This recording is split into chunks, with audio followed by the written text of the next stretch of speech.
കേരളത്തിലെ ഏറ്റവും വലിയ സഹകരണ കൊള്ളയാണ് കരുവന്നൂർ ബാങ്കിൽ നടന്നതെന്ന് ബി.ജെ.പി. സംസ്ഥാന ഉപാധ്യക്ഷ ശോഭാ സുരേന്ദ്രൻ. കരുവന്നൂരിലെ ഇടത് കൊള്ളയ്ക്കെതിരെ ബി.ജെ.പി. നടത്തിയ രാഷ്ട്രീയ വിശദീകരണ യോഗം ഉദ്ഘാടനം ചെയ്യുകയായിരുന്നു ശോഭാ സുരേന്ദ്രൻ. പോലീസിന്റെ നിഴലിലാണ് കരുവന്നൂരിലെ കൊള്ള നടന്നതെന്നും ശോഭാ സുരേന്ദ്രൻ പറഞ്ഞു. കരുവന്നൂർ സഹകരണ ബാങ്ക് കേസിൽ CPM-ഉം ഒപ്പം മുൻ മന്ത്രിയും MP-യുമായ K Radhakrishnan, AC Moideen, MM Varghese അടക്കം പ്രതികളായതോടെയാണ് ബി.ജെ.പി. രാഷ്ട്രീയ വിശദീകരണ യോഗം നടത്തിയത്.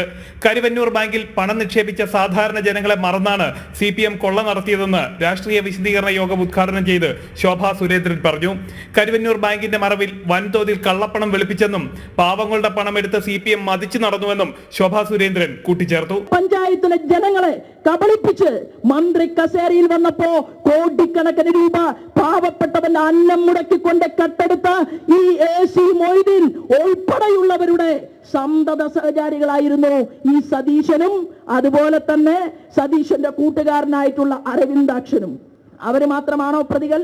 അവരെ മാത്രം പ്രതിപ്പട്ടികയിലിട്ട് കാര്യം അവസാനിപ്പിക്കാമെന്നാണ് മുൻ മന്ത്രി മൊയ്തീനും.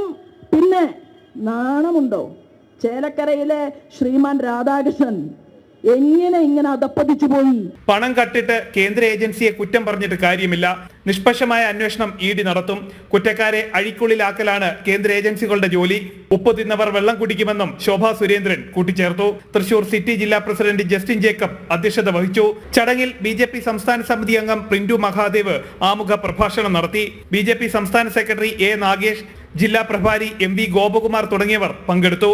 ജനം, തൃശൂർ.